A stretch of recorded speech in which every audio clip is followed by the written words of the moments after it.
birth canal. Yeah, I feel good. I feel real good. I do. Good, man. Thank you. Me too. All as well. Yeah. Who is this? Beheading Sedona Monday. Oh, we're live. What the hell am I doing?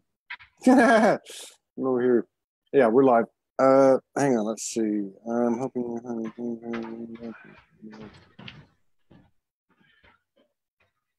Okay. All right. So we are live on Facebook. Let me. Peace. Let me go in and get it all set up.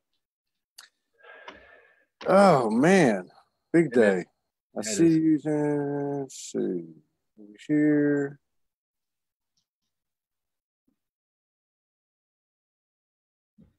Are you like in a cabin? With that? Oh. Well, no, I'm in a 40-foot trailer, fifth wheel, that's been extended out on the living room side with tongue and groove. I guess it's it's nice. something. Okay. Yeah, it is nice. It is nice. All I'm missing is a beach. You know, the luau action. All I'm missing is luau action. all you need is the beach and friends. A few other things, but I live it in my heart, so it's just gonna take time before it shows up in the outer world. It always does. So we got somebody in here. This Paul Castaneda's in here in the Zoom room. We're live on Facebook. Hey Paul. Hey Paul. Let me share some of the affiliate groups. Slides, celebration, plane. And okay. All right, we got 23 people here. Yay, welcome everybody. And we got Paul Castaneda in the Zoom room. What does the Zoom room mean? Is that where you go to get if you're bad or? No, we're broadcasting. We're broadcasting from Zoom, and you can either watch it on Facebook or you can watch it in Zoom. Zoom Central. Zoom Central. Right here, man. So we got Sheila Sen, Jenny Smith, Kelly Bird, Morgan Lee, Duncan Alexander, Maria Iverson. Thank you, Maria, for that contribution.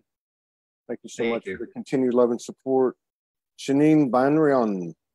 Oh, me too. Deborah Nova,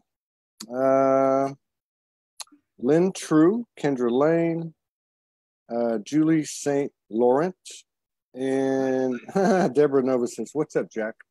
And Louis Therese Van Straten. 29 people. These shows resonate with you. Please share. And if they resonate with you even a little more than that, please consider gifting us, supporting us with a contribution, as we are 100% viewer supported right now. We're still working on the website. I'm going to have a meeting with Michael Van Patten today and see where we stand on that. It looks pretty good. And Jody Lee Wittes is in the house. Kristen Skibba, Martina Crudden, Catherine Shaw, and Louis Therese Van Straten is from South Africa. Eastern Coast, Jeffreys Bay. Tom White Bear, Tom Bear, Jane Moore, Susan Miller. All right. So we had we had a rare cancellation. We actually had, I think, four or five. And you were supposed to come up on the next show before we canceled it 2-3 days ago. Good to see you, Keith Gregory. Good to see you. Good speaking with you privately. It's nice to, there's a lot of women out there have been doing a lot of shadow work and a lot of stuff for many, many years, and not too many men, not as many men. Proportionate, which is understandable, but you have. So it's easy to talk to you like about what I experienced over the last 2-3 days, going into the deepest abyss at warp speed and then coming out to a higher elevation. So how's your last few days been? Do you go through these things? I do, but I've learned to, my philosophy, Todd, is just take the next step, take the next breath. Whatever I meet is just getting through it or surfing it. Ideally, it's whatever harsh, hard winds come, it's about learning how to be lifted by it. So it's been a long process over the many, many years. Speaking of the women who've done shadow work, I would say only because I was mentored by strong conscious women who taught me how to meet my fear, my anger, my judgment, my sadness and addictiveness, whatever, to come through it, having seen them do it. And these powerful women are pioneers supreme. Yeah. And it's, as you know, we learn not by what we hear, but by what we see. Yeah, true. And that's what the mentor role and the elder and the wisdom keeper role is for us, as you're stepping in and have stepped in so beautifully for the rest of us who ride, dare I say, in your coattails, brother. I don't know about that. Well, providing the ski jump. I mean, being on the show. No small gift. Thank you. You're welcome. Thank you for everything. And and I think that's a good point what you bring up too, because even in my situation, everybody knows I'm being mentored in an inequality in next word equality of a divine conscious union, but it's all a copy of what's going on inside. So just like you externalize the feminine power in yourself as you went through the years being led by these female incarnations, being mentored. The same is happening with me.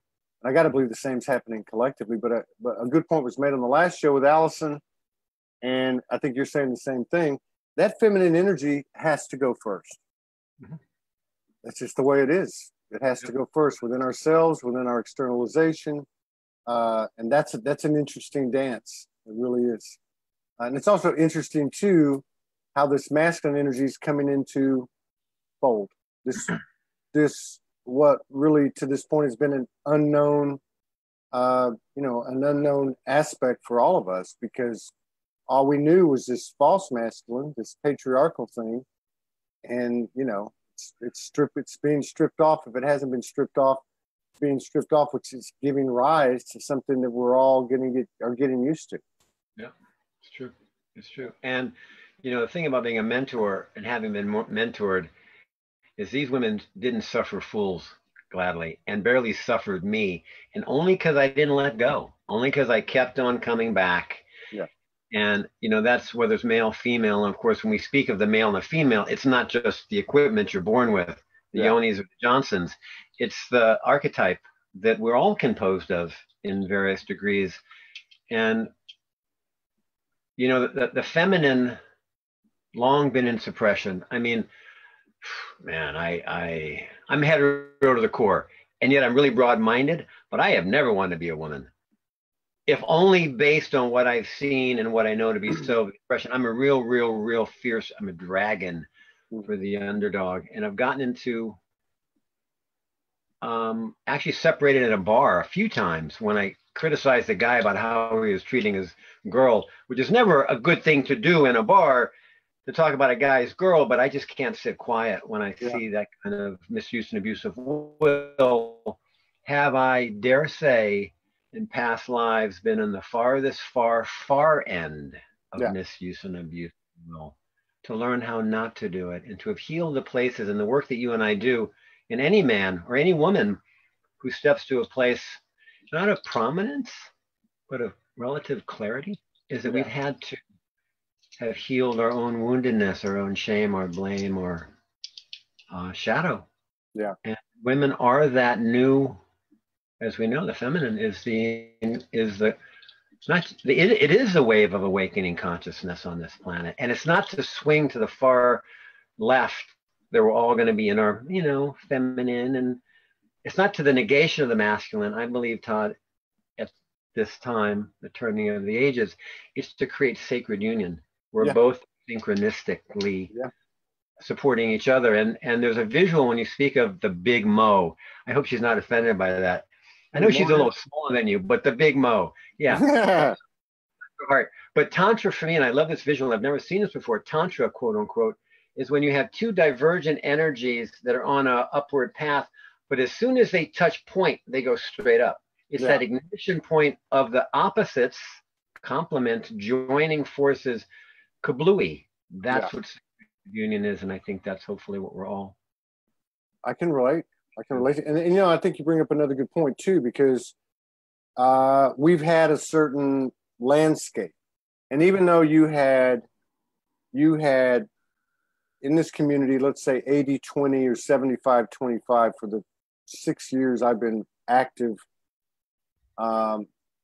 indoors, active beyond a flip phone, let's put it that way.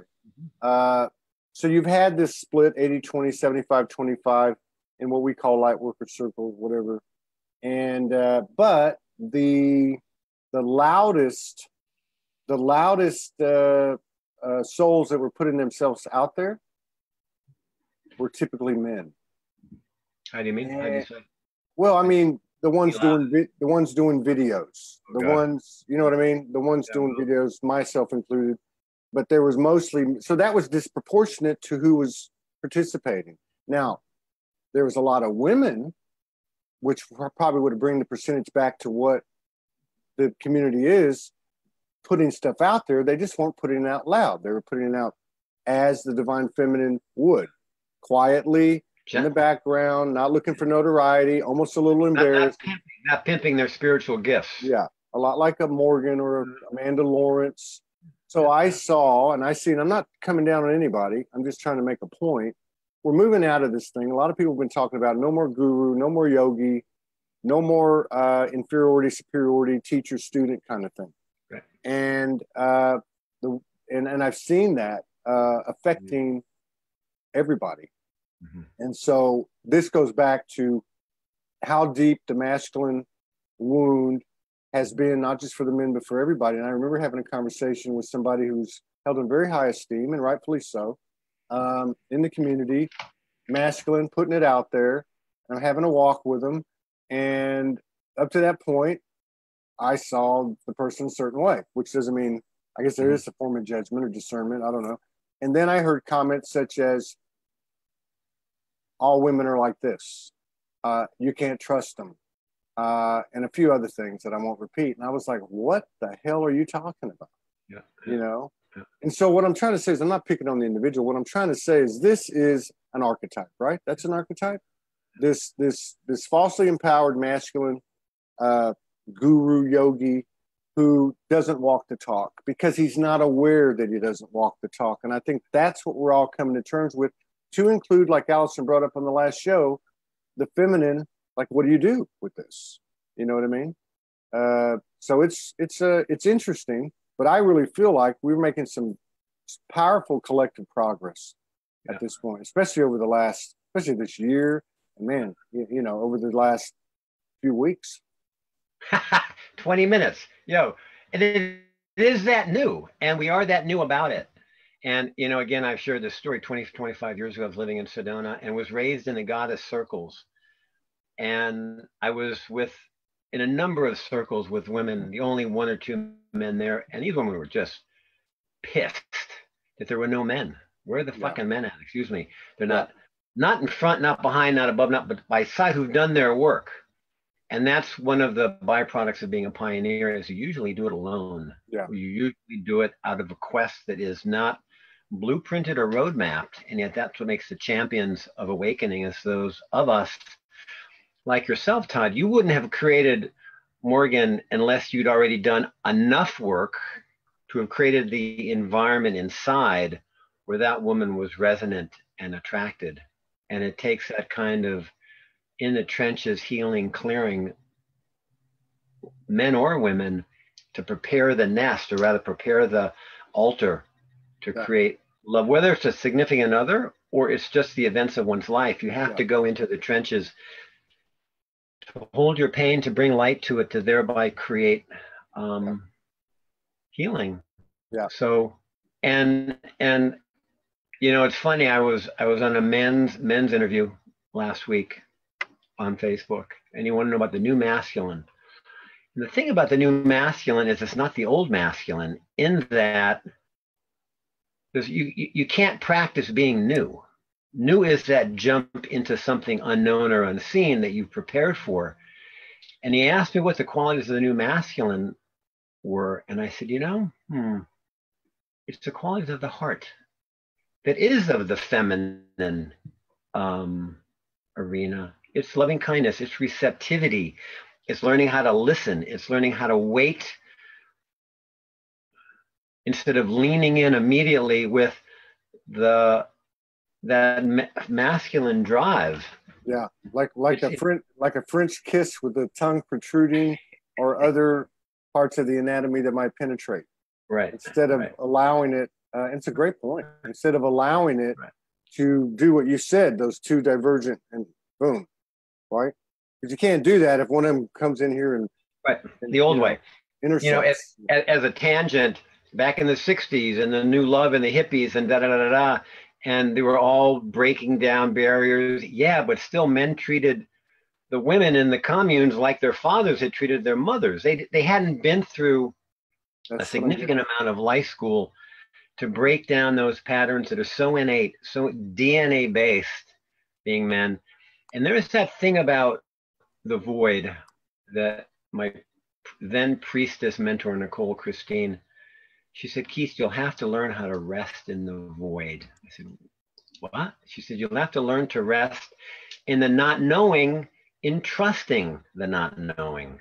Yeah. And my thing was, if I don't have control, I'm afraid, I'm locked down, I'm unable to let it unfold. And I've never had a moon, menses. But if that's happening in my body every month, I'm dropping blood. I've got to learn to trust. Yeah. And be okay with not knowing. I mean, women are so much more attuned to this than men are. And not to negate or denigrate us. Yeah. We have our strengths. Yeah. But the feminine, we don't get home without them. And I do believe, bro, they don't get home without us. They don't. When one can't do it without the other, but she's got to go first.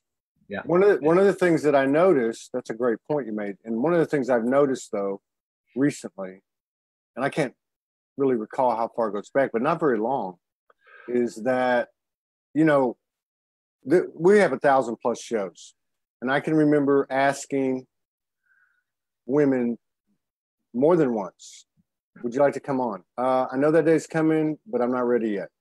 Or they set an appointment and cancel 2 or 3 days before it, and it still happens, although more and more of them are stepping up. But I've noticed recently that there's men out there who have the same qualities that these women have had, which is reluctance to go on, a little camera shy, modesty, humbleness. And quite a few of them have said the same thing. They're saying, hey, I know the day's coming, I'm not ready yet. And then we have some other ones stepping up to Morgan or to me, and they'll send a note and say, look, I haven't come out yet. I'm ready now. So to me, that's that feminine, that feminine that you're talking about, even though energetically, we're talking energetics, but even though it might be in a male incarnation, but I'm seeing the same exact thing I've been dealing with, and we've been dealing with in producing these shows. So that's a good sign to me. That's a really good sign. I like that. It's a good time for that. Now is a really good time for the good sign. And the second or third or 500th wind that you have in your life, it's really simple. Is find the thing that you love doing that shines your heart, your soul, that shines your sense of being alive. Yeah. And learn how to share that with others. Yeah. Be that living force. And that is a masculine, I don't know specifically, or it's a purpose-led life. It's to serve a man. I've seen this my whole life. I saw it in my lifetime, that unless a man somehow in some way serves a higher purpose than just my own needs, wants, and desires, unless I serve something greater that lifts something in that space holding, or that protector, or that caring, very much of the code of the round table. It is to serve the feminine. It is to serve life.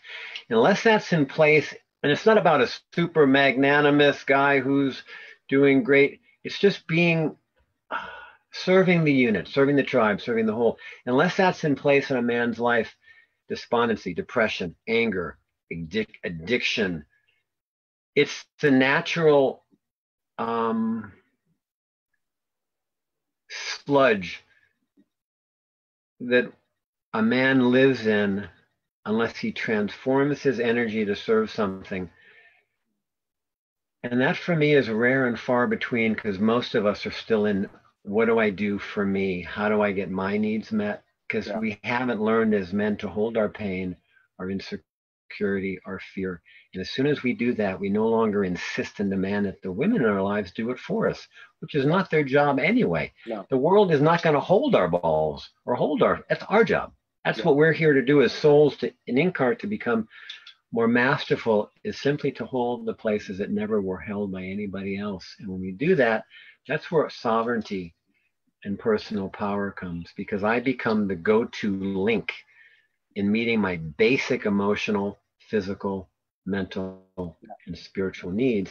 And that creates a power in a man that can then serve willingly, gladly, enthusiastically what serves others. And that becomes a better world right there. Yeah, that's right. I had an interesting, the first show of that day when we canceled yours and the other show, a lady named Maya from Slovenia, and I've been watching something, and it has to do with this introduction or initiation of 5D commerce. I got downloads last summer from Arcturians. 5D commerce, it's about gifting, paying it forward, equal energy exchange. This is a reality. It's happening. Soulogy can be a part of that. So I started to put that out there. And I've noticed, and this has been a trickle, like over the last 60 days, not just with Soulogy, but with others, because I could see the force, the energy of force, and people saying, I want to be on the show. I want to be on the show. And I could see that it was money oriented, like they were pushing the panic button. I've been very careful not to. But something that you said and that she said marry together. So she said, she was a criminal lawyer in Slovenia for many, many years. She got the call, she stayed with her matrix jobs for a couple of years, and then she took off, went all over the world, and just like so many have done, and just follow the faith of your higher voice. So I said to her, whatever I said to her, this was her answer. She said, I don't know about money. I've had to remove layer and layer of blockages in regard to money. But what I do know is that I'm being told to do what I love, to do what I align with, and it will all be taken care of. And it really struck home. This is the world we're in now. This is the world we're in now. And that fear that gets in there with the energy of force is that old masculine. Yes, it worked, but it did not fulfill and it did not get that divine union dance going. So I don't know if that's a feminine characteristic rising to the surface, but it sure feels like one, because it's based on feeling and it's not based on nuts and bolts. And fear and control. Yeah. So an interesting, the old earth, the new earth, what is the new earth? It's that fifth dimensional, whatever. No one knows. There is this, I don't know if for the first time ever actually is possible in eternity. And it's not just in your neighborhood or this planet or this solar system. It's galactic. It's a massive, massive transformation that somehow, who knows, this little rinky-dinky blue planet around our sun is somehow significant or a player in the earth. So the old earth equation is, what can I get out of it? What's in it for me? How can I get my needs met? Which is not necessarily draconian or Illuminati. It's not bad. It's just, what about me? How can the new earth is, how can I serve life? How can my energy increase well-being for others? It's going from me to we. And there's magnificence and magic beyond compare when we join our energy to serve what serves everything. What was that comment you and I made last night on the phone? we are all, I wrote it down, something about, yeah, that's the piece about the masculine, is moving from getting my needs met, however it happens, to once I've done that in my spiritual quest, once I've learned to meet my needs on every level, yeah, from a heart space place, then I'm available to see outside of my little, gopher hole. God, maybe there's something I could do here that would actually, help some, and then that's where magic rolls. When you step from me to we, grace kablooey. yeah. And whether it's feminine or masculine, I think it's a combination of both. Yeah, I really do. I think well, that's that would make sense. That would make sense. Yeah, that would make sense ultimately. Yeah, because hey, if one can't get there without the other, then that would apply to every aspect of the right. composite that we are. The new model. That's the new model. And I mean, I'm curious because you're on the forefront in that you speak with a lot of people, man. Yeah. How many 1,000 interviews you've done? Mm-hmm. And keep doing them. And I'm sure there's a never ending roster of people who, it's getting to the point where it's something will have to shift, which Good. I always see the energy in my own way, like the collective energy in my universe. And I see all these things converging. 5D commerce, going from the old unequal transaction to an equal energy exchange from the heart. I see also new business paradigm, for lack of a better description, along with, of course, the masculine, the feminine, and all these other things. But the actual reality, the constructs, or the new constructs of this new earth, I see them all coming to a head, and it's like I keep being told, hold it, hold it, hold it, don't freak out, just hold it, and know that this is how it works, that the way it works is those fears got to go, projections got to go, all that stuff, the attachments got to go, and you move forward with what you said. You come out of the gopher hole and you say, okay, what can I do?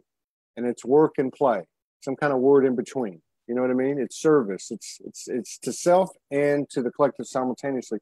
But the whole point is that if it's true, which I believe it is, that the universe is a perfect order, yin and yang, cause and effect, goes around, comes around, that's an equal energy exchange.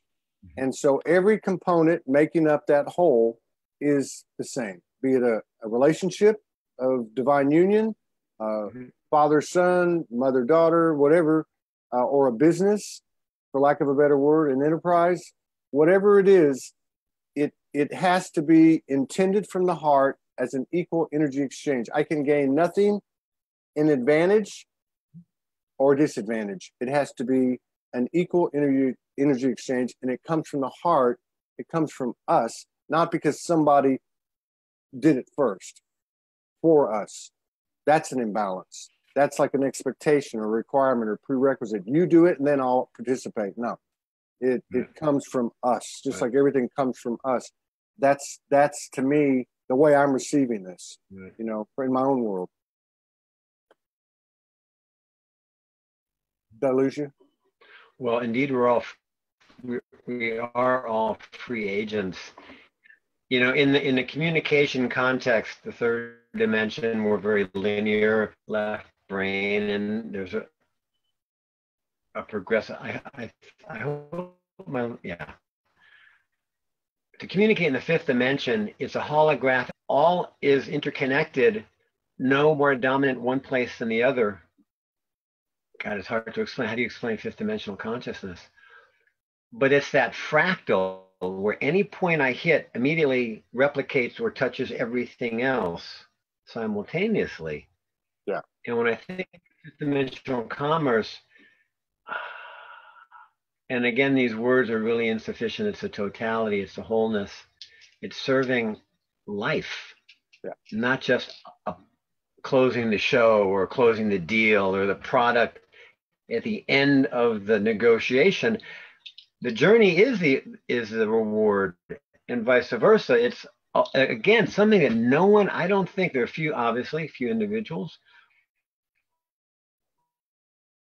who are plugged in and cued in and are embodying it. They're at least in recorded history. This is the first time, and we're on the edge of such a magnificent journey. We are the journey itself, and to take pride in whatever it is that people do in the course of your life out there in video land that shines your heart, that gives you a sense of your personal joy.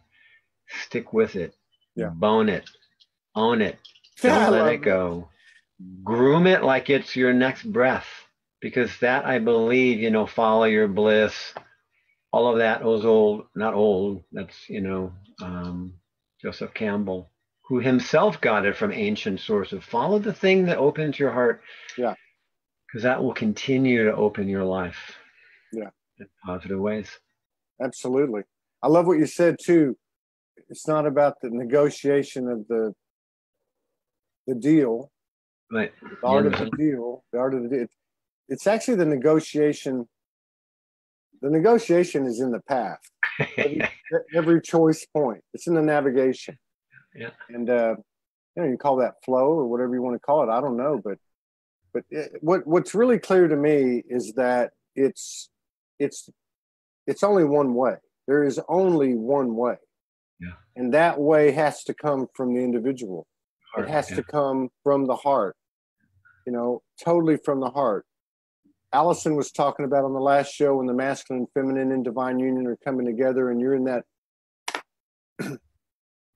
in that cosmic sensuality, in that essence of equality, and then a little thought comes in your head. Yeah. And she said, that's the wounded masculine. That's the one that says, oh, wait a minute, this can't be happening. Oh, I need to do this. I need to do that. Or she's thinking this, or she's thinking that, or he's thinking this, or he's thinking that.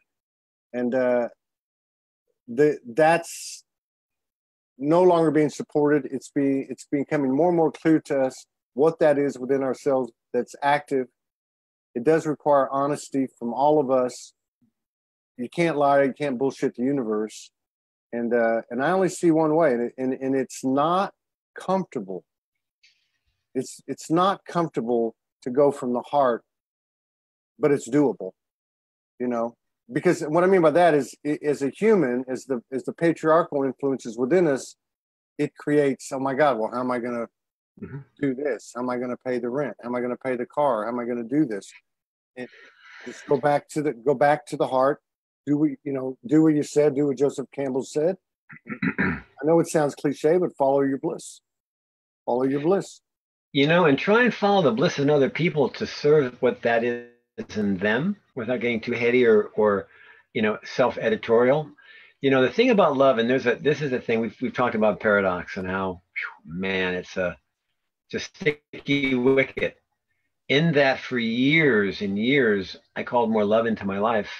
And what came into my life as a result of calling more love in was all that was unloved in me that I had to love first to create more love in my life to get my intention fulfilled. But it wasn't the Tinkerbell wand or Lord Michael or Mary came and bless. No, I had to do a lot of freaking work, as everyone does, to love the parts that I judged, that I shunned, that I ignored, that I denied, that I blamed. And that's the power of shadow. And it's very, very far and few between men or women who have the cojones or ovaries or desire to awaken, to keep going into the fire, to keep digging to the root of the root. But eventually, and my life is a product of that. I mean, I live in grace. There are things like a beach, live in Olympia. It's great. The things that I would want, of course, that's human nature. But I've learned, and for instance, in doing these lives with you, I've done 3 or 4 conference calls off my Facebook page, 2 of which I think I created an event for. No one called. And yet that's not the point. I'm not thinking about what my 3rd or 4th step is in my life. I'm thinking about what my next step is. As long as I'm doing my next step with all I can, because this is my dharma, is the next step, is to keep showing up. And this is the strength of my constitution and of awakened masculine, not male, masculine, is that my drive, my commitment to my purpose is to live in loving kindness, to take the next step regardless if the world sees me. I'm still loving. I have a great, when I go to work, I serve banquets at a high-end hotel here in Olympia. And my testimony or my church or my temple is the person in front of me. And I had this conversation years ago. I was a phenomenal server. I served in high-end restaurants, bartended, as well as after-hour dives in the 80s. When I worked for a restaurant in Sedona, Cucina Rustica, and the woman who's the local incredible businesswoman, Lisa Dahl, and a real pistol. She's a oof. Anyway, besides, love you, Lisa. Anyway, I said, you know, Lisa, I don't work for you. And she got backed up. I said, I work for the guests. They're the ones who I'm here to serve. And she said, I can go with that. You go. You keep doing what you're doing, Keith. Because it's service. It's service to my heart. Yeah. And again, I'm not fruity tooty or on the soapbox or look at me, or I'm not trying to be Tony Robbins. I don't have to do your work well. I have to do my life well. And as long as I attend to that, I'm really available to help you and yours or anyone else. But that's the dichotomy of the paradox. If I meet my needs on a basic level, I can be available for others. And that's not narcissistic, not self-centered. It's self-aware and self-responsible. And cool. Self-reliance. And I love that you brought up the shadow work again. It's becoming more and more of a topic. I don't think it's I hope so. You know, it's something we've all evolved and accepted more, that it's not going away, and it's actually our greatest benefit, you know, our greatest opportunity, whatever. But I think the big step, first of all, we had to own the value of shadow. First, you say that it's even there as a whole, and then on the individual parts of it. So back to what you said earlier, you know, oneness, separation. When it comes to the shadows, that's like the core of the soul, the core of the potential soul. So, you know, and first and foremost, you got to own it before you can bone it, right? You got to own it. And you know, this is the greatest bumper sticker I ever saw in my life. Own your shadow or it will own you. Wow. Own it or it will own you. And the most magnificent trees aren't magnificent trees unless you have a root system that holds them. And the thing about shadow work is what you resist persists. Yeah. But as soon as you embrace it, it opens up to give you the gift of what it's there for, which is to get our attention, to love. So it's no longer fucking shadow. Then that's turning the demon into angels. That is very, very, very powerful work. That is very difficult work without, well, mentors are good, not gurus, but people who've blazed the trail. And, you know, it's magic and a mystery to be called to face the places that no one directed me to, but life directed me to. When I was in healing school in Sedona in '96, great story. One of those pivotal statement moments, and I got hit by not a 2x4 of wisdom, but a skyscraper, whatever.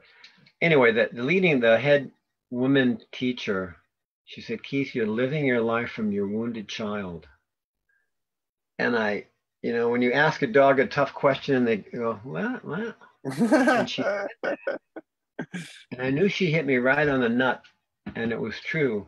I hadn't done the most empowering work, which was to hold the place that I was running from. I was trying to hide from you, from God, from everyone in my life. And I was running a persona, a cockiness, and a bullshit personality that kept me running. And our deepest pain is our greatest window or opportunity for healing and wholeness. And I think that's where men like us and women as well who've done this basic core work, who've healed their split, that no place within us is in opposition. Now, you speak of the metabolic process of eating food. We have this lovely mouth. We put lipstick on it. The other end of the tube, the other mouth we have, is equally as necessary. You don't get home if you leave your ass out. You don't get home without healing the part of you that is keeping you locked in suffering. You've got to bring it all. You've got to bring all of ourselves to the altar of our lives. And the only way, or rather the best way, and I was a pioneer in my own right, Todd, like all of us in some way, shape, or form. I was throwing up in the jungle in Brazil, drinking ayahuasca, being shown parts of myself that were so disappointing to me. And I was retching out from the balls of my ass from past lives. I was retching out. But the thing I found most effective is empowering the heart space, to call in love, to call in the angels' guides, to call in my higher energies, to hold my pain, whatever that is, to visualize little Keithy in the youngest persona of Keith when I first felt judged, or I felt blamed, or I was spanked in a bad way, I felt alone, to timeline, to hold that part of me, just to shine my heart, and not just my personal heart chakra, but my high heart, to call in my team to align with source, however that is. I work with a vertical power current. My new post is the diamond corridor, that column of light, my verticality, to just shine light over little Keithy, who's crying on the ground 5 feet, 10 feet in front of me in my mind's eye, without trying to change, without trying to heal, just to love, just to send love. And after a short amount of time, and I do this, I've done this for years, and I do this when it comes up, whenever I feel out of sorts or I feel creased, I identify that energy and I see myself as that. And just connecting love to myself, yeah, it dissolves. It just lets go. It just seems to, dare I say, disappear. And as we self-love and self-heal and bring those parts, I did soul retrieval for years in the shamanic work and with other healers, to pull parts of myself back through the ages that I cut off, that I couldn't. I splintered my soul. I splintered my heart. And this lifetime has been about pulling them back in. A lot of those parts of my soul and myself were really burnt out, were really, really, really scarred. But love heals. I don't have to do the healing. I got to do the loving. And the loving, I was just as a quick aside, in a sexual healers conference in Sedona, 204, 205, the Southwest Healer Conference that we were putting together.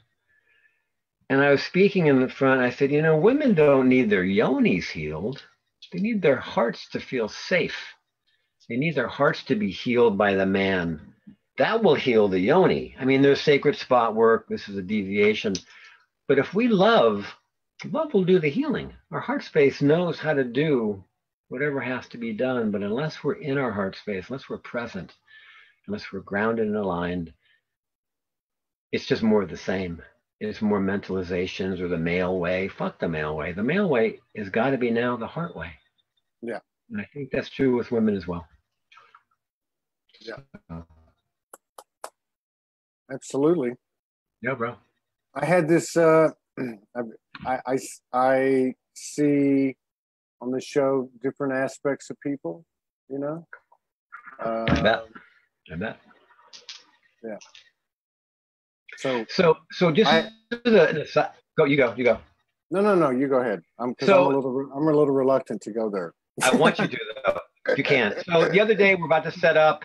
I'm getting ready. Boom, boom, boom.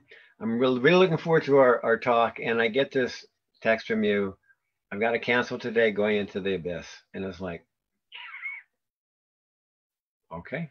And my text back to you was, one, what can I do to help? Can I assist? What do you need? And then the next one was this is Facebook text. I said, get back to me when you want it, bro. Yeah. But if I'm not in the I'm like, damn, motherfucker, he broke from me. He stopped it. He let me down. Oh, high maintenance. oh my God, who wants to hang out with someone like that? I don't want to hang out with myself that way, which is the only reason I've done my healing work. Is so I have to listen to shit inside of myself that I told myself, told you, or other people, not you, and pushed away a lot of relationships because I just wasn't taking care of whatever came up. This is my arena of awareness, and you gave me an opportunity to not get creased, to not blame, to see what it is for you. That's what people want. Is people who can care for something other than just what about me? And that's how the new masculine, the sacred masculine, will take root more and more. The the wounded child has a sense of entitlement, doesn't he or she? Never enough, because it never filled itself enough. It never got loved by itself, the older version. We had to parent ourselves, man. And it's like psychobabble from the 90s, inner child. But it is true. There's a part of us that still relates, will always relate to the world from that 5 or 6 year old mentality. And I spend every time when I meditate in the morning, I call my little guy in Keithy. I call him my little female, little girl who's Lucia. She used to be Lucy, but she wants to be Lucia. I say, what do you guys need today? You cool? I do my check-ins, so it's like, trying to run a marathon with shoes that are too tight or you got a blister. All parts of me have to be in the same groove, on the same page, in a good way for me to have a good day. So I got to check in, and sometimes I hear, I need to go to a movie. Take me to the movie. And a part of me is saying, God, I wish I didn't keep working so hard or that I took some time out. I ask, just like you, to get guidance from the parts of me that can pose me. I'm pretty attentive to hearing them without having to ask. But I do it formally on a daily basis just to stay in right relationship with these parts of me that I ignored for all of my life. I didn't know that I had a wounded child. And I had done spiritual work. I mean, I wasn't, it didn't just fall off the turnip truck in 96 when I had this download from my teacher. You're living from me. I just never stepped into that close of a ring in my orbit that I had to step, and I've had to keep stepping to the next ring in closer to tend to everything and anything that's come up so that I can be on your program, for instance, and not blame or get pissed off or ruin my day just because you had to do something else. I don't want to be circumstantially referenced. I want to be core referenced. I want to be sovereign in my connection to source. Yeah. So I can be available. Yeah. Cool. Yeah. Oh. Yeah.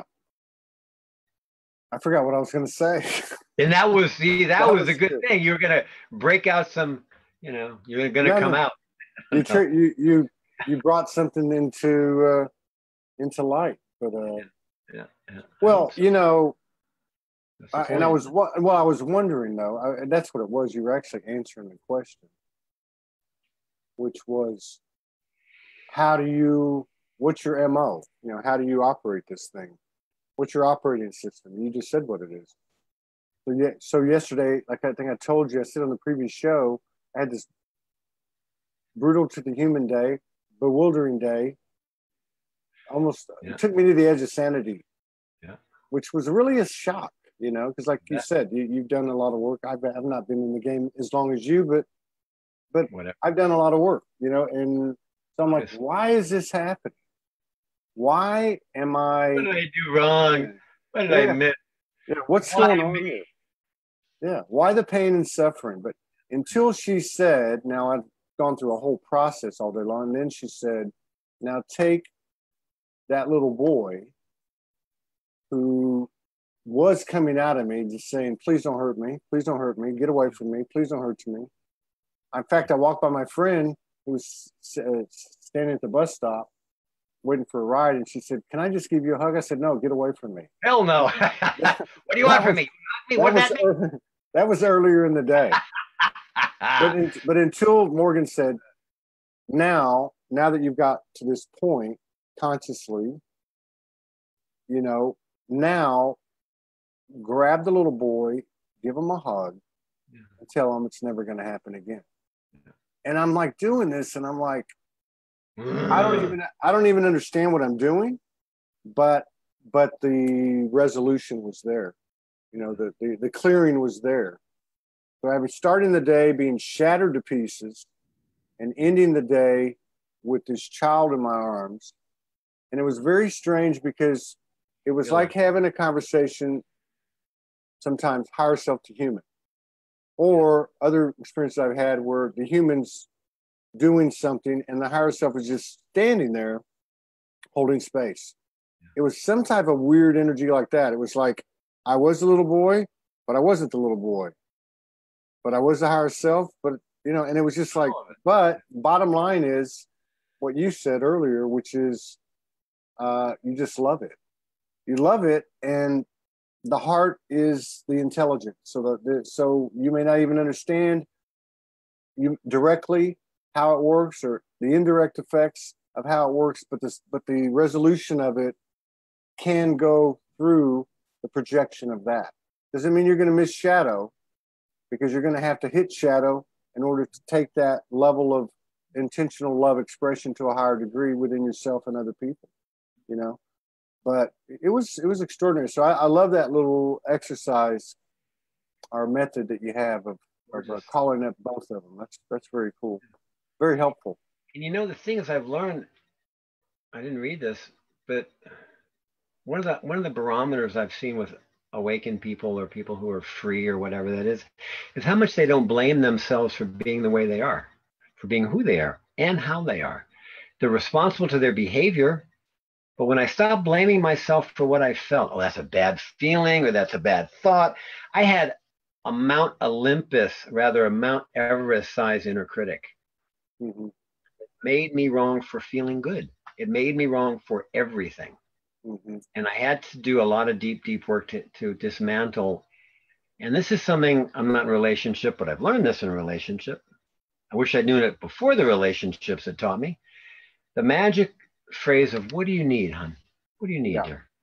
Yeah. When a woman hears that, it's like, oh man, I just want you to care enough to ask, what do I need? Now I got it, or whatever. But without that, and I think of the conscious masculine, Todd, is creating a bowl where the wind under the wings of the feminine, so the feminine can relax and unfurl and come into their safety and power and feel loved and supported without having to do anything, because the male is already holding this space in himself first and then in the relationship. But asking ourselves, what do you need? What does the anger need? What does the judgment need from me? I'm blaming this person. What do I need that I'm not, dare I say, not giving myself? Yeah. I'm blaming someone else. There's a internal break in me. Unless someone like popped me in the head or something out of the blue. But I found my fussiness with others was because I wasn't meeting that place in me. And I lived on projection alone.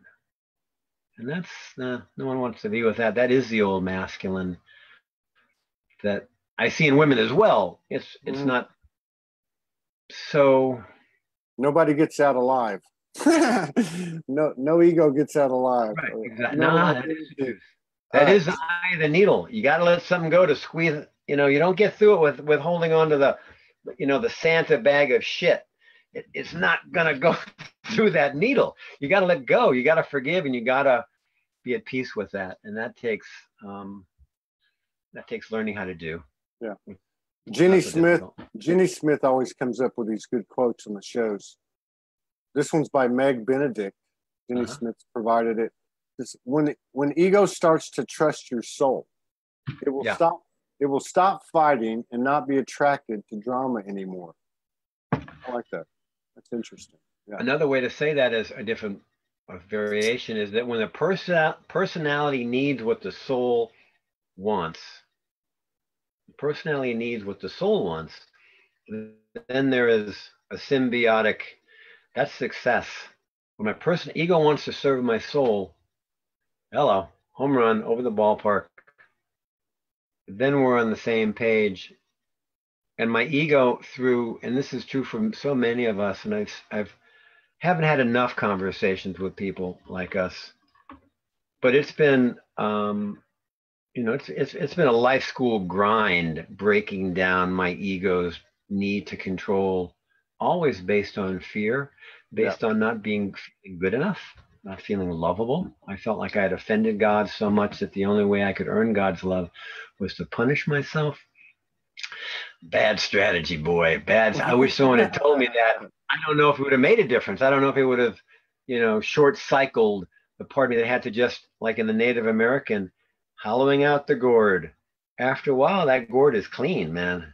And the byproduct of being clean is being transparent, or being clear, or being in a state of neutrality where I'm not triggered by the fact. And I was really looking forward to hanging out and talking a few nights ago, but my MO is to be in loving kindness with myself and my world, and attend to what comes up inside of me so that I can pivot to come back to a place of harmony and equanimity, just so I can damn well enjoy my day and have more fun doing it. I'm big on fun, which, as you know, is freedom unlimited now.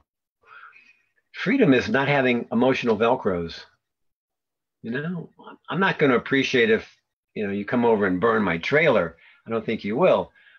Those kind of infringement on personal space, obviously boundaries, gotta take the kerosene out of your hand.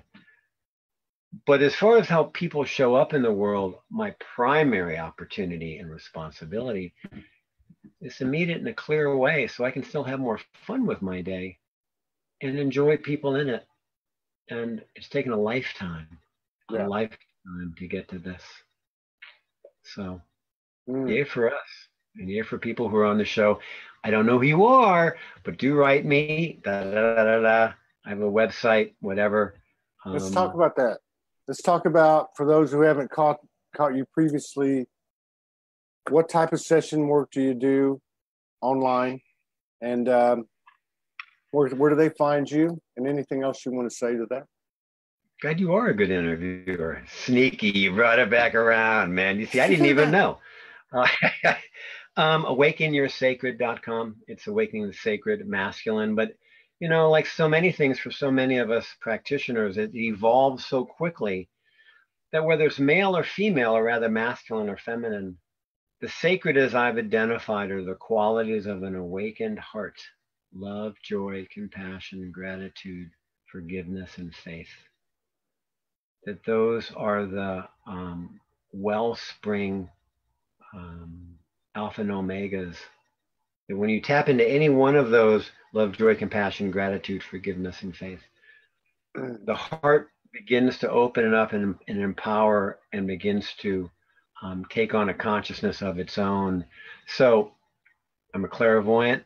I was born an empath intuitive, as all kids are. I've just had kind of an extra lean in on that, and have chose to develop that. And I work long distance.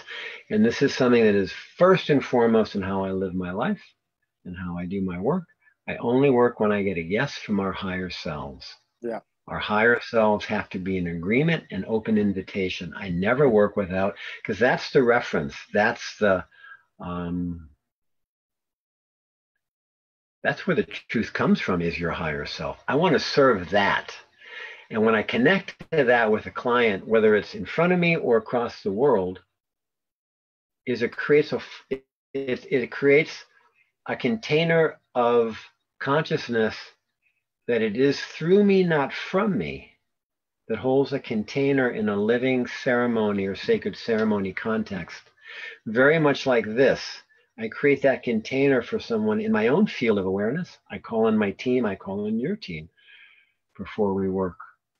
So all you have to do is show up with an intention of what it is that you're looking to move through or transform or bring more healing or wholeness to. Part of living ceremony is also invocation, to call in your team, to call in your help. We can't do it alone. We're not supposed to do it alone. These are just higher aspects of our own abilities or consciousness. Yeah. And it's not that these abilities, rather these entities, energies rather, simply surround you, which is something that I do in setting the field of awareness. Because my role is to help empower you to empower yourself. Yeah. It's not to do it for you, it's to do it with you. It's to show you these places in yourself, these abilities, so that you can continue this process of meeting your fear, meeting your anger, your addiction on a daily basis, to heal it on a daily basis, to transform your life for you to be masterful in your life. So it's not just calling in the beloved to surround you in the room, it's calling it into your breath. It's calling into your blood. It's calling to the balls or the ovaries of your bum. It's calling it so it viscerally ignites your field. This isn't a hypothetical construct. It's not theory. It's not a system. It's a visceral ignition of your consciousness to change you from the inside out. With each breath through your heart space. A little long-winded, but something like that. That's a mic drop. Spark of the flame eternal. I like that. Yeah. Love you. Good. This is the year. This is 2019, year of collaboration, co-creation, supporting each other, 5D commerce, paying it forward, gifting, based on the honor system. Nobody's going to stand over you.